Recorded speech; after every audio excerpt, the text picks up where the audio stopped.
तोहफा। दिल्ली की ओर उड़ान भर रहा विमान शीघ्र ही आकाश की ऊंचाइयों में समाने लगा।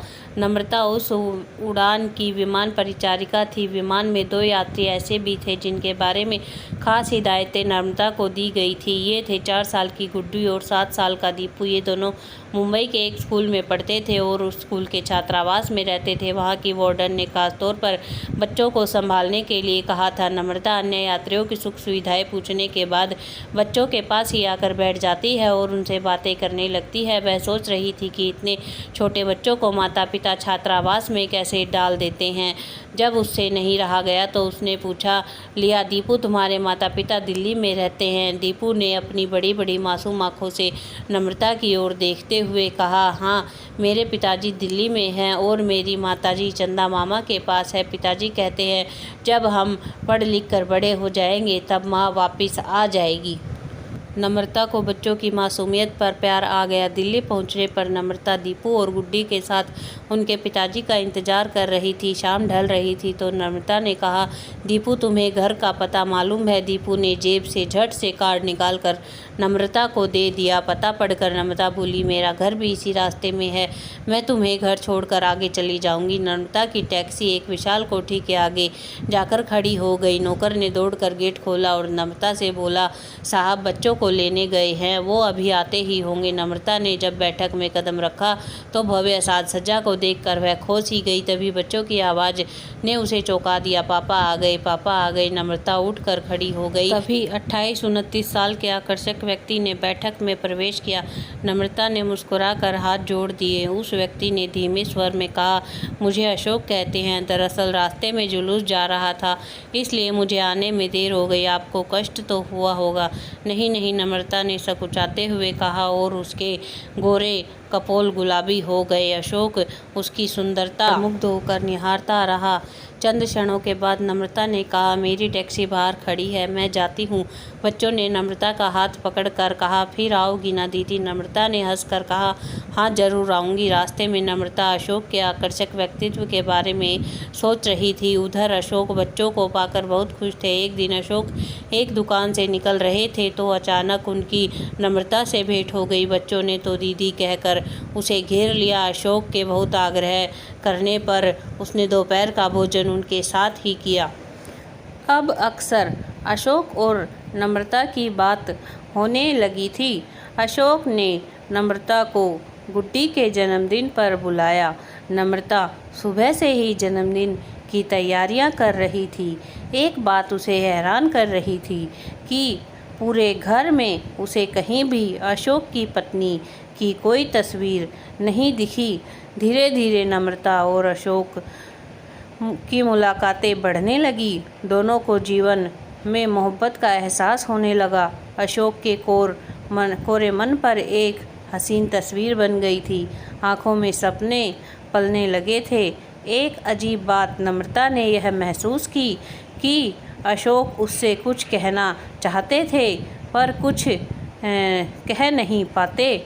नम्रता ने सोचा, क्यों ना वो खुद ही अशोक से उनकी उलझन के बारे में पूछ ले। अशोक, मुझे अधिकार तो नहीं है पर कोई बात है जो आपको परेशान किए रहती है। आपने अपने बारे में तो कुछ नहीं बताया, यानी अपनी पत्नी के बारे में। अशोक, आपने पूछा नहीं तो मैंने बताया नहीं, लेकिन समय आने पर ज़रूर बताऊंगा। नम्रता, अभी तो यही कह पाऊंगा कि इन बिन माँ के बच्चों का सब कुछ मैं ही हूँ। इस बीच अशोक यह महसूस कर रहे थे कि अब नम्रता के बिना जीना उनके लिए मुश्किल था। उन्होंने नम्रता से अपने मन की बात कहने की ठान ली। नम्रता, क्या तुम मुझे अपना जीवन साथी बनाना पसंद करोगी? वैसे तो मैं तुम्हारे योग्य नहीं हूँ क्योंकि मेरे 2 बच्चे हैं। बहुत सी लड़कियाँ आई थी शादी का प्रस्ताव लेकर, मगर बच्चे देखकर लौट गई। पर बच्चे तुम्हें बहुत प्यार करते हैं, इसलिए पूछने का साहस कर सका। वैसे कोई ज़बरदस्ती नहीं। नहीं अशोक, यह बात नहीं है। दोनों तो बहुत प्यारे हैं, पर फिर भी मुझे अपने परिवार वालों से पूछना ही पड़ेगा। हाँ नम्रता, मैं तुम्हें सोचने का पूरा मौका दूंगा, ऐसी कोई जल्दी भी नहीं है। वैसे भी इस बीच मुझे काम के सिलसिले में आगरा जाना है, वहाँ 2-4 दिन लग जाएंगे। तुम तब तक बच्चों का ख्याल रखना। क्यों नहीं, कहकर नम्रता विदा लेकर चली गई। नम्रता अशोक के घर रोज आती और घंटों बच्चों के साथ रहती। अशोक को आगरा गए 8 दिन हो गए थे। नम्रता अशोक को फ़ोन करने के बारे में सोच ही रही थी, तभी अशोक की गाड़ी की आवाज़ आई। यह सुनकर नम्रता संभल कर बैठ गई। पापा आ गए, कहते हुए दीपू और गुड्डी बाहर भाग गए। अशोक ने कमरे में प्रवेश किया तो नम्रता को देखकर बहुत खुश हुआ। नम्रता की आंखें शर्म से झुक गई। अशोक ने मुस्कुराते हुए पूछा, इसका मतलब मैं हाँ में लूँ या ना में? नम्रता ने दोनों हाथों से अपना चेहरा छिपा लिया और हाँ में गर्दन हिला दी। यह हुई ना बात, कहकर अशोक ने दीपू और गुड्डी दोनों को हाथ में उठा लिया। उसी वक्त रामू मिठाई की प्लेट लेकर आ गया। कुछ दिनों बाद ही अशोक की कोठी दुल्हन की तरह सजी हुई थी। नम्रता शादी के जोड़े में बहुत हसीन लग रही। शादी भी धूमधाम से हो गई। अशोक अपने कमरे में गए, जहां नम्रता सजी हुई सेज पर बैठी हुई थी। दोनों बच्चे उनके पास बैठे थे। वह प्यार से उन्हें समझा रही थी। बेटा, अब मुझे मम्मी कहना, अशोक ने बच्चों को प्यार करते हुए कहा। बेटा, मम्मी ठीक कह रही है। नम्रता अशोक को देखकर शर्मा गई। थोड़ी देर बाद अशोक बोला, बच्चों चलो, रात बहुत हो गई है, जाकर सो जाओ। बच्चे उन दोनों को प्यार देकर चले गए। करीब 3 बजे अशोक के कमरे की खिड़की पर एक कोई ठक ठक कर रहा था। वह झटके से उठकर बैठ गया। नम्रता गहरी नींद में सो रही थी। अशोक ने खिड़की के पास एक साया देखा, धीरे से दरवाज़ा खोला, फिर वह उस साये के पीछे चल पड़ा। साया भागकर अंधेरे में बगीचे में खड़ा हो गया। अशोक ने भागकर उसे पकड़ लिया और गुस्से में बोला, तुम यहाँ क्यों आए हो? अशोक, मैं 20 तारीख को जेल से छूटा हूँ। कौन सा बड़ा काम करके आए हो?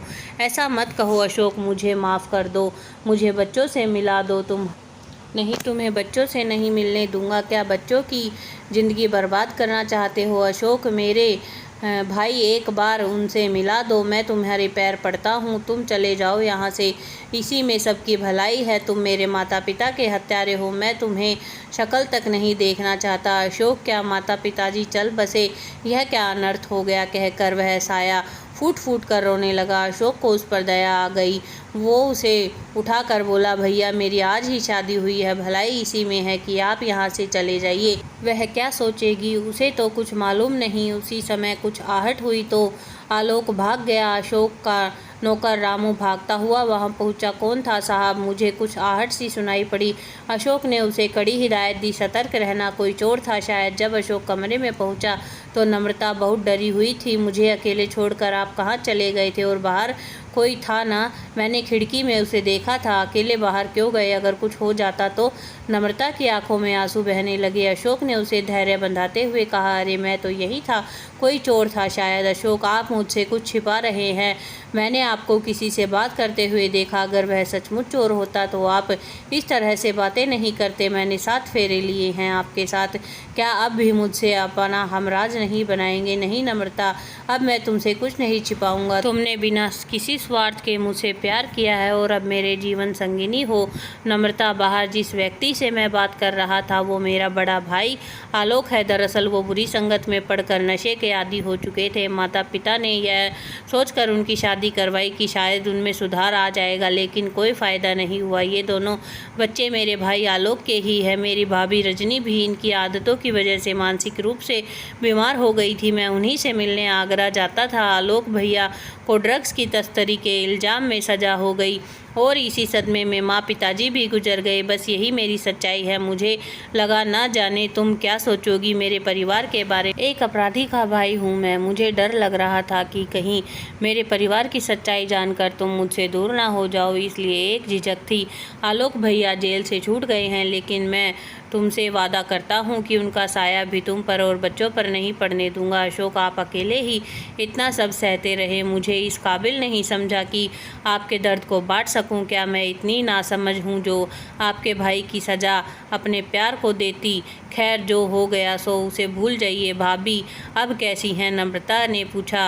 अब बेहतर है अशोक, रात बहुत देर हो गई है, अब सो जाइए, कल बात करेंगे। वैसे भी कल आपका जन्मदिन है, मैं मैं आपको खास तोहफा देना चाहती हूँ। जल्दी उठकर मंदिर जाऊँगी और अपने परिवार की सलामती की दुआ मांगूंगी। कोई बुरा साया हमारे बच्चों पर नहीं पड़ेगा। यह कहकर नम्रता और अशोक सो गए। सुबह होते ही अशोक ने देखा कि नम्रता और बच्चे घर पर नहीं थे। उसे याद आया कि वे मंदिर जाने वाली थी, शायद बच्चों को भी ले गई होगी। लेकिन दोपहर हो गई, फिर शाम होने लगी तो अशोक का मन आशंकित हो गया। कई तरह के विचार उसके मन में आने लगे। नम्रता का फ़ोन भी नहीं लग रहा था। वो घबरा गया कि कहीं आलोक भैया ने तो कोई चाल नहीं चली। शाम के 7 बज चुके थे। अशोक का मोबाइल बजा।